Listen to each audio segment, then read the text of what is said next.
Hello students, आज हम JEE advance math paper 1 2026 के मल्टी करेक्ट क्वेश्चंस को सोल्व कर रहे हैं, जो कि एग्जामिनेशंस के लिहाज से और अपने रिवीजन के हिसाब से काफ़ी इंपॉर्टेंट है। तो इसको हम जो है बिना देर किए शुरू करते हैं मल्टी करेक्ट क्वेश्चंस को। ये फिफ्थ क्वेश्चन है जो कि प्रोबेबिलिटी बेस्ड है, multi correct JEE advance 2026 maths 1 paper का। तो इसको हम देखते हैं, जरा पहले क्वेश्चन को रीड आउट कर लेते हैं। Suppose the box 1 contain 6 red ball. एक बॉक्स है, बॉक्स 1, उसमें 6 रेड बॉल है, 9 ग्रीन बॉल है। तो हम पहले यहाँ पे बना देते हैं। ये बॉक्स 1 आ गया, दिस इज बॉक्स 1। इसमें कितनी बॉल्स हैं, कलर चेंज कर लेते हैं। इसमें बॉल्स हैं 6 रेड 9 ग्रीन। बॉक्स सेकेंड है, सिमिलरली उसमें कितनी बॉल्स हैं, बॉक्स सेकेंड में 8 रेड हैं और 12 ग्रीन है। उसके बाद हमें बोला गया all the balls of the box 1 are mixed with the box 2, a ball is chosen at random from them. अब इन बॉल्स को मिक्स कर दिया गया है। तो सबसे पहले टोटल बॉल्स कितनी हो गई, 9, 6, 15, 20, 35 बॉल्स हो गई। ठीक है। E1 with the event of choosing the ball from the box 1 and E2 with the event of choosing the ball from the box 2। ठीक है। अब ये दिया गया है, तो सबसे पहले हमें बोला है E1 और E2, F1 जो है रेड बॉल चूज करने की प्रोबेबिलिटी और F2 जो है ग्रीन बॉल चूज करने की प्रोबेबिलिटी। तो हम पहले लिख लेते हैं कि E1 क्या है। तो probability of taking from the box 1, total balls हैं 35, तो 35 का डिवाइड हो जाएगा। फर्स्ट बॉक्स में कितनी बॉल्स थी, 15, तो ये आ जाएगा 3/7। PE2 कितना आ जाएगा, PE2 आ जाएगा टोटल बॉल्स 20/35, तो ये आ जाएगा 4/7। तो ये आ गया आपका balls, probability of balls taking from the 1 and probability of balls taking from the 2। अब आगे बात आती है इसके अंदर की रेड और ग्रीन को चूज करने की प्रोबेबिलिटी। तो F1 इवेंट जो दिया है वो बोला है कि रेड को चूज करना है। तो F1, तो total number of red ball कितनी है, ये आ गई आपकी 6 + 8 14 और टोटल है 35, तो ये आ गया 2/7। टोटल बॉल्स रेड अगर के बाद अब ग्रीन चूज करनी है, तो ग्रीन चूज करने की प्रोबेबिलिटी हमारी क्या होगी, वो होगी F2। तो हम निकाल लेते हैं PF2। अब टोटल ग्रीन बॉल्स कितनी है, 12 + 9 21/35, तो ये आ जाएगा आपका 3/5। ये 5 था, इसको भी हम ठीक कर देते हैं, 2/5 और ये 3/5। सबसे इंपॉर्टेंट है कैलकुलेशन, कैलकुलेशन मिस्टेक नहीं होनी चाहिए। तो PF1 आ गया, PE1 PE2 सब आ गए। अब हमें ऑप्शंस को चेक करना है। तो ऑप्शन पहला क्या है, F1 and E1 are independent event, ये चेक करना है। तो इंडिपेंडेंट इवेंट के लिए क्या होता है, PE1 इंटरसेक्शन F1, ये आना चाहिए PE1 इंटू PF1 के बराबर। तो E1 F1 तो हमने दे रखा है, कितना है E1 F1, तो हमारा जो आ जाएगा E1 ये रहा 3/7 और F1 आ गया 2/5। ठीक है, तो ये हमारा आ गया। उसके बाद में आता है इंटरसेक्शन वाला। ये जब हम निकालते हैं P intersection E1 intersection F1, इसका मतलब क्या है, इसका मतलब है ball is red and it should be chosen from the box 1। तो रेड बॉल्स बॉक्स 1 में कितनी है, 6 है, और वो कहां से चूज हो, रेड होनी चाहिए और बॉक्स 1 से चूज होनी चाहिए, तो टोटल 35। तो ये तुम्हारा आ गया कैंसिल होके, इधर से आ गया था 6/35 और ये भी 6/35। So option A is correct, क्योंकि दोनों चीजें बराबर आ रही हैं। उसके बाद आता है F2 and E2 are dependent event. तो डिपेंडेंट है या नहीं है, उसके लिए हम देख लेते हैं जरा।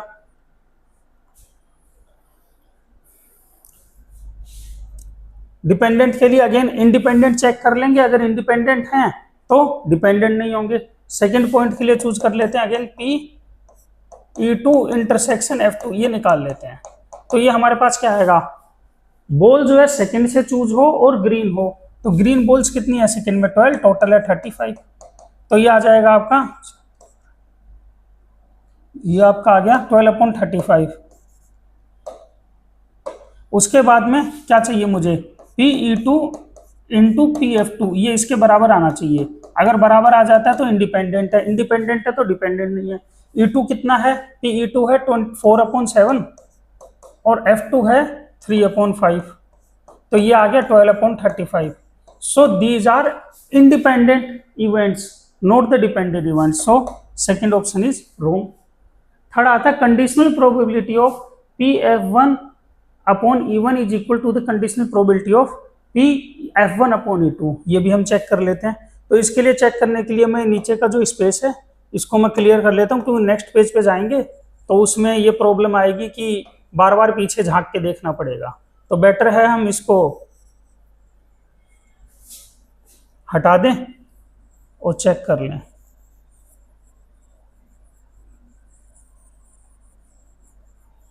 तो ये हमने हटा दिया। अब हम देखते हैं, पहले हम निकाल लेते हैं सी ऑप्शन के लिए P F one upon E one, जो कि आ जाएगा P F one intersection E one upon P E one.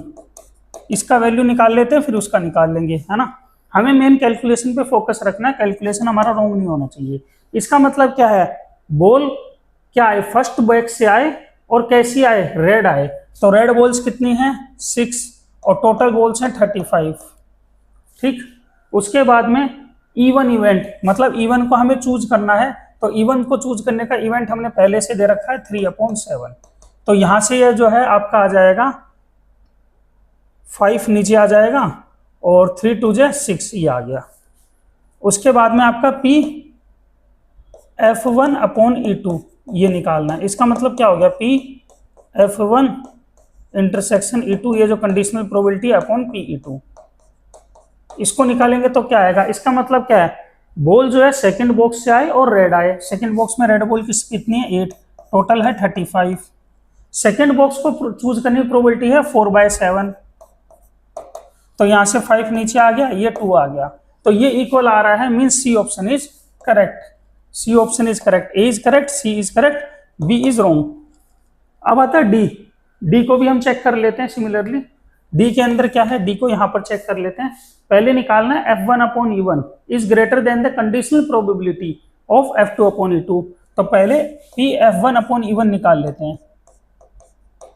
ये आ गया आपका P E1 intersection F1 upon P E1, जिसका वैल्यू आपका आएगा E1 इंटरसेक्शन F1, ये हमने दे रखा है पहले से, यहाँ पे निकाल रखा है 6/35। और ये भी जो है हमारे पास है 3/7, तो ये आ गया 2/5। ठीक, इसके बाद बोल रहा है F2 upon E2।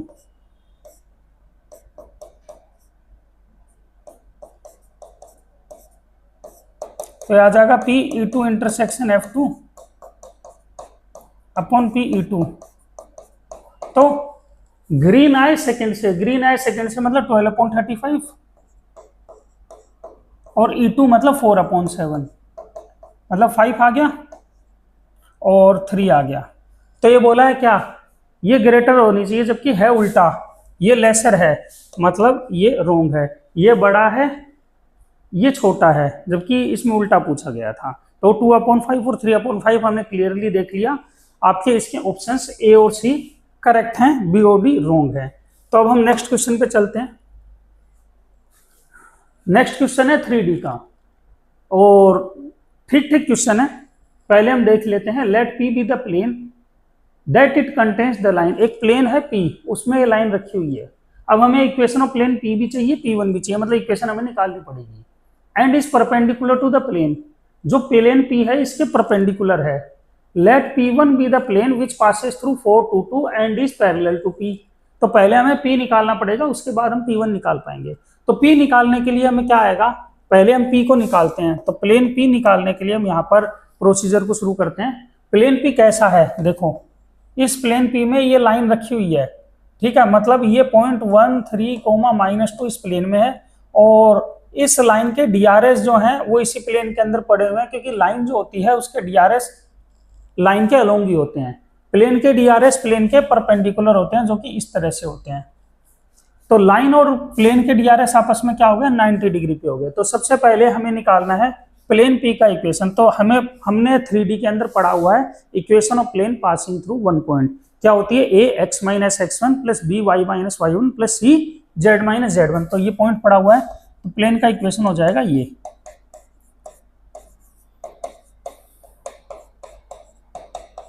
Equal to 0।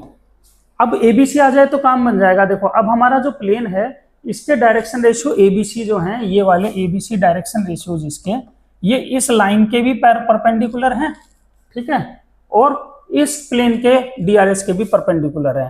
तो मतलब हमें पता है जब दो डीआरएस के बीच एंगल 90 होता है तो a1 a2 plus b1 b2 plus c1 c2 0 होता है। तो इस कंडीशन का हम यूज करते हुए जो हम क्लासेस में पढ़ते हैं, सबसे पहले प्लेन के डीआरएस और लाइन के डीआरएस परपेंडिकुलर है, तो 2a plus 3b plus c equal to 0, ये आ गया हमारा। उसके बाद जो है हमारा प्लेन इसके भी परपेंडिकुलर दे रखा है, तो मतलब इसके डीआरएस के भी यही आएगा, रूल फॉलो होगा, वो परपेंडिकुलर ही रहेंगे, ठीक। अब हम एबीसी क्रॉस मल्टीप्लाई मेथड से निकाल देते हैं, ए अपॉन बी अपॉन सी अपॉन, तो ए आएगा कितना, 3 3 जा 9 माइनस 2 मतलब 7 आ गया, ठीक। बी आ जाएगा, इसको हटाएंगे तो 1 माइनस का 6, बी को निकालने के लिए 1 माइनस का 6, सी को निकालने के लिए 4 माइनस 3। तो यहाँ से ए बी सी आ गए, ए आ जाएगा 7, बी आएगा -5 के प्रोपोर्शनल और सी आएगा आपका 1 के प्रोपोर्शनल, ठीक है। तो हमारा जो प्लेन है इस हिसाब से प्लेन पी आ गया हमारा, हमने रख दिया 7x minus 1 -5 y minus 3 plus C का वैल्यू रख दिया 1 z प्लस 2। तो यहां से जब हम प्लेन की इक्वेशन निकालेंगे तो ये आ रही है साफ साफ 7x minus 5y plus z, और वैल्यूज देखिए -7 प्लस 15 8 और 2 10, तो ये आपका जो है +10 इधर जाके हो गया -10, ठीक है। तो हमारा प्लेन पी का इक्वेशन करेक्ट है, तो this is the equation of plane P. पहला पॉइंट हमारा क्लियर हो गया। सेकंड बोला है distance between P and P1, तो P1 भी हमें चाहिए। अब P1 को निकालने का प्रोसीजर हम यहाँ पर करते हैं। प्लेन P1 कैसा है, हमें बोला है प्लेन P1 4 2 2 से तो पास हो रहा है और parallel to the plane P है, इसके प्लेन पैरेलल है P1। तो P1 निकालेंगे तो कैसे आएगा, डायरेक्शन रेशियो सेम होंगे, तो A, ठीक है, किससे पास हो रहा है 4 से, फिर उसके बाद में B -5 किससे पास हो रहा है 2 से, y -2 प्लस C मतलब 1 और Z -2 इक्वल टू 0। जब हम इसको सोल्व करते हैं तो यह आता है हमारा 7x माइनस का 5y प्लस का Z -28 प्लस 10 -18 -2 -20। ये हमारा प्लेन आ रहा है, equation of plane P1। This is plane P1, this is plane P। हमें क्या बोला गया है, हमें बोला है दोनों के बीच की डिस्टेंस निकालो। तो डिस्टेंस हम कैसे निकालते हैं, डिस्टेंस निकालने का फॉर्मूला होता है d1 minus d2 upon root of a square plus b square. तो हम नेक्स्ट पेज पे कर लेते हैं,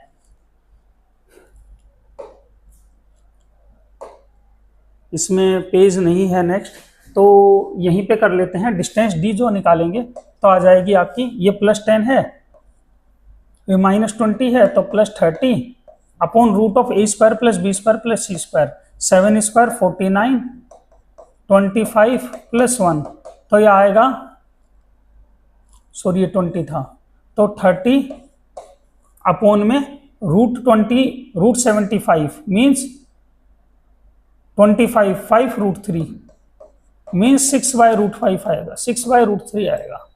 तो ये जो है ये रोंग है, ठीक है, 2√3 भी बोल सकते हैं। The distance of the plane point P from the origin. अब P प्लेन कौन सा हमारा, ये वाला है, इसकी ओरिजिन से डिस्टेंस पूछिए। तो ओरिजिन से डिस्टेंस क्या होगी जब हम निकालते हैं, तो ओरिजिन से डिस्टेंस मैं यही निकाल लेता हूँ, क्या होती है distance from the origin, d0 बोल देता हूँ, जो कि 10, क्योंकि ये तो सब 0 0 हो जाएंगे। फॉर्मूला क्या होता है ax1 plus by1 plus cz1 upon में रूट ऑफ 75, जो कि ये गलत आ रहा है, 10 अपॉन 5√3, तो ये आएगा 2/√3, ये दे रखा है 2√3 जो कि रोंग है। सो बी ऑप्शन इज रोंग। तो हमारा सी ऑप्शन रोंग हो गया, बी भी रॉन्ग हो गया, ए करेक्ट है बी। डी देखना है, acute angle between the plane P and this, तो ये वाला प्लेन पी है और ये वाला प्लेन है। हमें पता है फॉर्मूला क्या होता है, cos theta a1 a2 plus b1 b2 plus c1 c2 upon root of sigma a1 square sigma a2 square. ये क्या है, आपके डीआरएस का मल्टीप्लीकेशन है जो हम पढ़ाते हैं क्लासेस में। तो कोस थीटा आ जाएगा, ये क्या आ जाएगा a1 a2, क्योंकि p के साथ बोला है तो ये वाला प्लेन p है। a1 a2 कितना हो जाएगा 14, b1 b2 कितना हो जाएगा -10, क्योंकि 2 का इससे मल्टीप्लाई होगा, c1 c2 प्लस का 1 अपॉन में ये एक तो रूट 75 आ गया, दूसरा आ जाएगा रूट ऑफ 9, 4 4 8 और 1 9। तो ये जो है ये कैंसिल आउट होके 10 4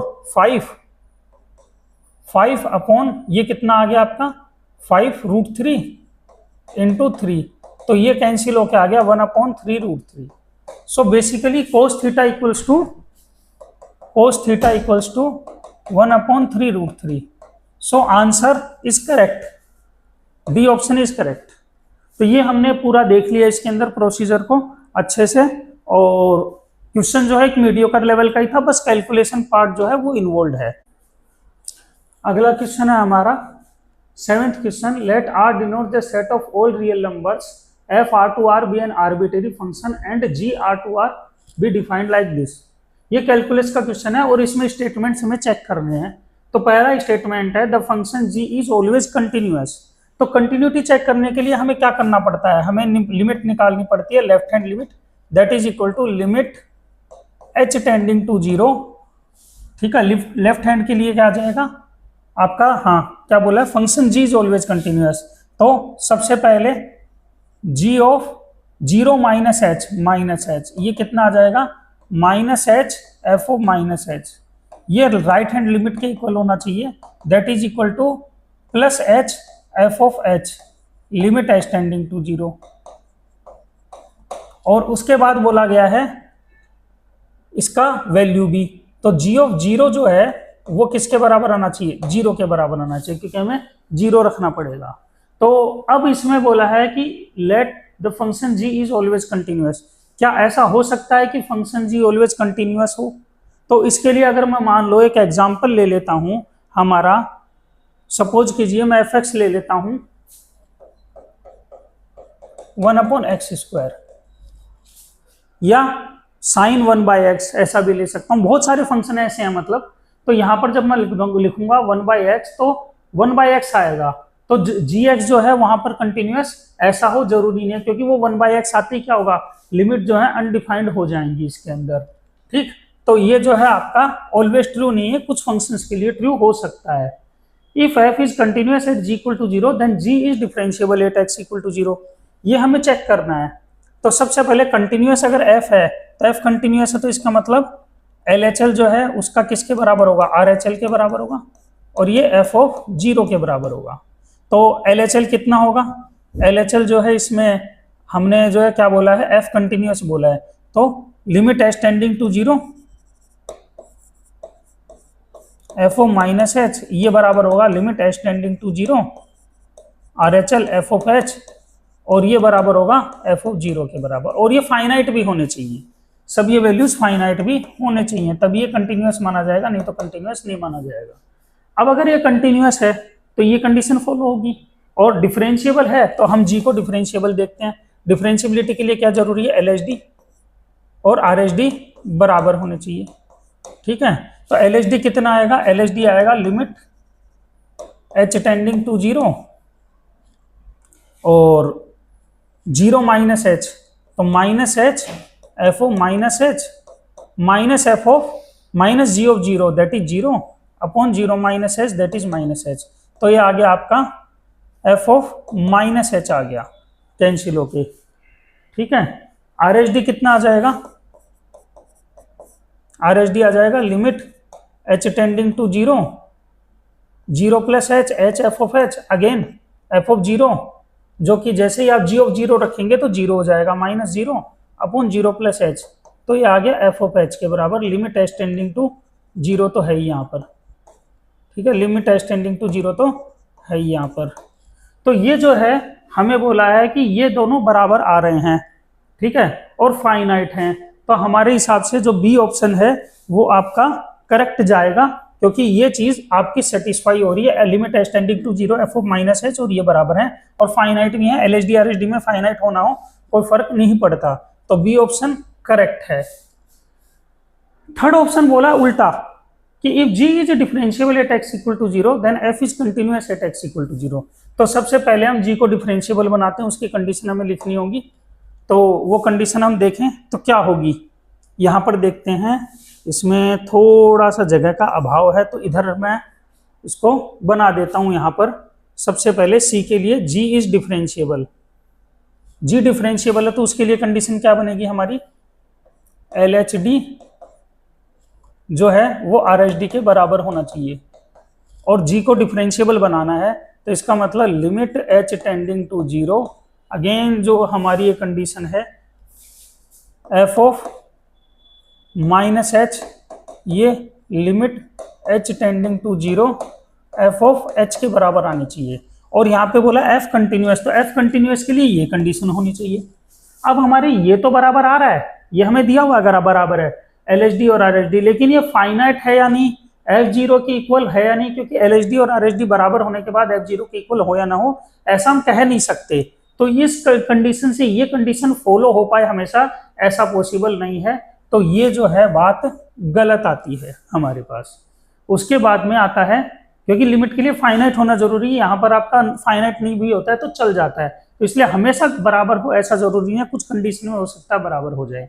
इफ g इज डिफरेंशिएबल, और यहाँ साफ साफ दिख भी रहा है कि ये बराबर नहीं बैठ रहा है हिसाब, f ऑफ जीरो के बराबर बैठे और फाइनाइट बैठे ऐसा जरूरी है, क्योंकि LHD RHD इतना ही होता है इसके अंदर डिफरेंशिएबिलिटी में। If g is differentiable at x equal to zero then limit x tending to zero f of x exist, ये बोला है।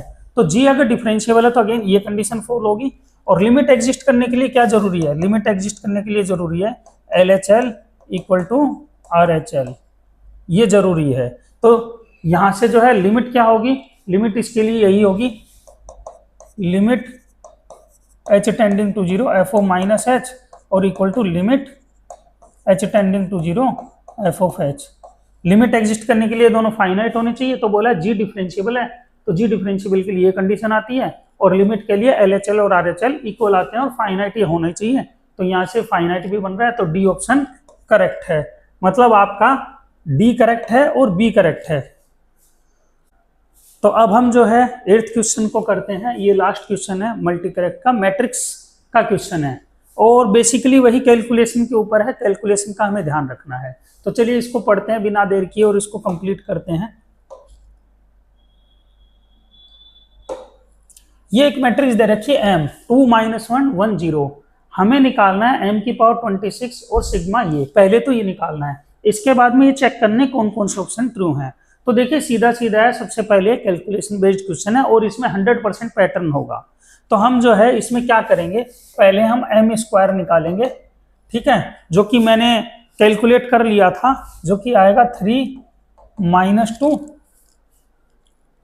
2 - 1, मैंने कैलकुलेट कर लिया था ताकि टाइम बच जाए। m क्यूब सिमिलरली ऐसे ही आएगा, m क्यूब आएगा आपका 4 -3, और यहाँ पर 2 है तो यहाँ पर जो है 2 तो 3, और यहाँ पर जो है माइनस का 2 आएगा, तो ये m क्यूब आ गया था आपका। ठीक, ऐसे ही हमने सिमिलरली इससे हम पैटर्न निकालेंगे। तो क्या दिख रहा है हमें, m की पावर 26 क्या आ जाएगा, यहाँ से हम लिख लेते हैं m की पावर 26, देखो 3 है तो 4 है, 2 है तो 3 है, तो यहाँ पर 26 है तो 27 हो जाएगा। यहाँ पर देखो स्क्वायर है तो -2 है, क्यूब है तो -3 है, तो यहाँ पर -26 हो जाएगा। यहाँ पर देखो ये 2 है तो 2 है, 3 है तो 3 है, तो यहाँ पर 26 हो जाएगा। यहाँ पर s को देखो, यहाँ पर एक पीछे है तो -25 हो जाएगा। तो ये जो है m की पावर 26 आपका आ गया। मैं यहाँ पर लिख देता हूँ और क्लियरली थोड़ा सा, क्योंकि इसमें बीच में ओवरलैपिंग हो रही है थोड़ी सी। माइनस का 26, यहाँ पर आ गया आपका 26 प्लस का, और यहाँ पर आ गया माइनस का 25। इसको हम मिटा देते हैं।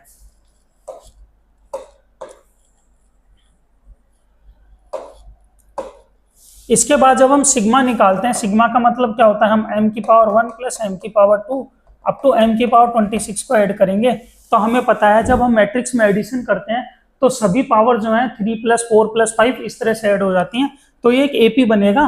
एपी बनेगा तो इसका वैल्यू जो है वो ये आएगा आपका, जो है मैंने पहले से लिख रखा है 377 - 351 प्लस का 351 और माइनस का 325।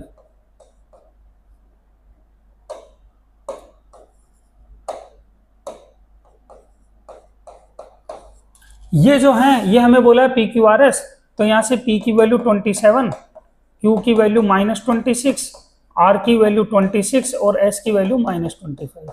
ये हमें ABCD दे रखे हैं, तो this is A, this is B, this is C, this is D। तो हमारे पास ABCD के भी वैल्यू आ गए, PQRS के भी वैल्यू आ गए। अब हम आगे करते हैं और ऑप्शंस को ध्यान से पढ़ते हैं। There exist a invertible matrix n, मतलब determinant of n should be non zero with real entries mn into n into this.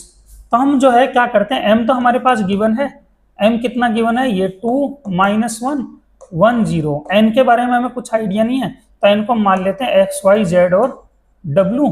यहाँ से हम जो है n का वैल्यू अगेन इसमें प्लेस करते हैं x y z w, और ये वैल्यू रखते हैं हम 1 1 0 1। ठीक है, तो यहाँ से जब हम इसको कैलकुलेट करते हैं तो हमारे पास में वैल्यूज आएंगी। डिटर्मिनेंट को हम नेक्स्ट पेज पे ले जाते हैं, इसको बेटर रहेगा थोड़ा सा। तो यहाँ से जो है इसकी वैल्यूज हम कैलकुलेट करते हैं, तो ये वैल्यूज आती हैं आपकी 2x - z 2y - w, उसके बाद जो है xy equal to right hand side आएगा आपका x + y, मैट्रिक्स मल्टीप्लीकेशन करेंगे तो, और z और z + w। ठीक है, इसको हम एक बार दिखा देते हैं। जब हम इसको रो इनटू कॉलम और रो इनटू कॉलम करेंगे तो लेफ्ट हैंड साइड और राइट हैंड साइड आई हमने यहाँ पर लिख ली। अब इससे जो है हमें पता है मैट्रिक्स में हम क्या करते हैं, 2x - z equal to x के बराबर होगा, ये इसके एलिमेंट के बराबर होता है। यहाँ से आ गया x इक्वल टू z। ठीक है, ये एक आसान सी चीज है। इसके बाद हम यहाँ से देखते हैं 2y - w is equal to x + y। ठीक है, यहाँ से x equal to z again आ गया, लिखने की जरूरत नहीं है। यहाँ से आ गया y equal to z + w। ये इंफॉर्मेशन हमारे पास आ गई। हमें बोला है कि n जो है, n ऐसी मैट्रिक्स है जो कि जिसका कि क्या है, डिटरमिनेंट नॉन जीरो है। तो डिटरमिनेंट ऑफ n जब हम निकालेंगे तो कितना आ जाएगा, वो आ जाएगा x y z w था, तो डिटरमिनेंट आएगा x w - y z। ये अगर नॉन जीरो आ जाएगा तो ऑप्शन ट्रू हो जाएगा, जीरो आ जाएगा तो गलत हो जाएगा। तो यहाँ से जो है हमने देख रहे हैं कि x और z तो बराबर हैं, तो ये आ गया x और z बराबर होने से मैं इसको x रख दूंगा, तो w - y आ गया। ठीक है, अब मुझे w - y निकालना है, तो देखो मैं w - y यहाँ से निकाल सकता हूँ, जो कि आ रहा है -z के बराबर। तो मैंने रख दिया x इंटू -z, तो ये आ गया -xz, और x और z बराबर है तो ये आ गया -x²। मतलब ये नॉन जीरो आ रहा है, नॉन जीरो आ रहा है तो determinant of n non zero आ रहा है। इसका मतलब आपका जो आंसर है वो ए ऑप्शन करेक्ट है। ठीक है, चलते हैं बी ऑप्शन पे। वैल्यू ऑफ ए इज 378, ये तो गलत है। देखो ए का वैल्यू 377 है, तो ये गलत है, ए का वैल्यू 377 था, बी इज रॉन्ग। सी के बारे में बोला है for any two given matrix M N there exist unique integers. ये एक्स और वाई यूनिक, मतलब सॉल्यूशन यूनिक होगा। यूनिक सॉल्यूशन का मतलब, यूनिक सॉल्यूशन का मतलब क्या होता है, determinant of P Q R S. ये जो डिटरमिनेंट निकालोगे ये आपका नॉन जीरो आना चाहिए। तो पी क्यू आर एस जो है हमारे पास है, इसका जब हम डिटरमिनेंट निकालते हैं तो ये आता है 1 के इक्वल। जब ये वैल्यूज, तो देखो इसको मल्टीप्लाई कर लो, इसको मल्टीप्लाई कर लो, 1 के बराबर आएगा। तो इसका मतलब क्या है, डिटरमिनेंट नॉन जीरो है। नॉन जीरो डिटरमिनेंट का मतलब एक्स और वाई यूनिक सॉल्यूशन है, इसके सॉल्यूशन यूनिक होंगे, ये हमें पता है, क्लियर। तो हमारा सी ऑप्शन भी करेक्ट हो गया। अब आते हैं डी ऑप्शन पे। फॉर ईच, अगेन ये बोला है यूनिक सॉल्यूशन होना चाहिए, मतलब इसका जो डिटरमिनेंट है a प्लस टी और b और c d प्लस टी, ये जो है नॉन जीरो आना चाहिए। Again this should be non zero. तो ये जब हम कैलकुलेट करते हैं तो ये क्या आएगा आपका, इसका डिटरमिनेंट निकाल लेते हैं हम नेक्स्ट पेज पे। यहां पर एक बार लिख लेते हैं देख के, a प्लस टी बी, सी और डी प्लस टी, सी और डी प्लस टी। इसका डिटरमिनेंट निकालेंगे तो a plus T into D plus T minus का बी सी। यहां से लेंगे तो ए डी प्लस का ए टी प्लस का डी टी प्लस का टी स्क्वायर माइनस का बी सी। अब इसमें ए बी सी डी की वैल्यूज अगर हम पुट करते हैं तो हमने निकाल रखा है ये आपका t प्लस 26 का होल स्क्वायर ऐसा आएगा। अगेन ये क्या है, ग्रेटर देन 0 है, और इसका मतलब क्या होगा, डिटर्मिनेंट जो है वो आपका नॉन जीरो आ रहा है। डिटर्मिनेंट इज नॉन जीरो, मतलब यूनिक सॉल्यूशन होगा ही होगा यहाँ भी। तो जो है यूनिक सॉल्यूशन होगा, तो डी भी आपका करेक्ट है, आपका यूनिक सॉल्यूशन होगा टी के लिए। कोई भी टी आप रखो, क्योंकि उसमें देखो टी का वैल्यू आप चाहे 0 रखो चाहे 1 रखो, कोई दिक्कत नहीं है, ये आंसर आपका बन रहा है। तो थोड़ा सा कैलकुलेटिव क्वेश्चन है जरूर है, टाइम ज्यादा लेगा लेकिन डुएबल है। आप ऐसा कर सकते हैं पेपर के अंदर कि जो क्वेश्चन आपको नहीं आ रहे हैं उसका टाइम आप इस पे इन्वेस्ट कर सकते हैं, तो उससे आपके क्वेश्चंस में थोड़ी सी मजबूती आएगी और आपके क्वेश्चन सही होंगे। तो जो कैलकुलेशन वाले क्वेश्चन है वो डुएबल होते हैं, बस थोड़ा सा टाइम ज्यादा लेते हैं। तो हमें क्या करना चाहिए, जो क्वेश्चन नहीं आ रहे हैं उसका टाइम हमें इन पे इन्वेस्ट कर देना चाहिए, तो आसानी से क्वेश्चंस हो जाएंगे और हम एक अच्छी रैंक भी अचीव कर सकते हैं। सो ये मल्टी करेक्ट का छोटा सा सेक्शन था advance maths paper 2026 maths 1 paper का।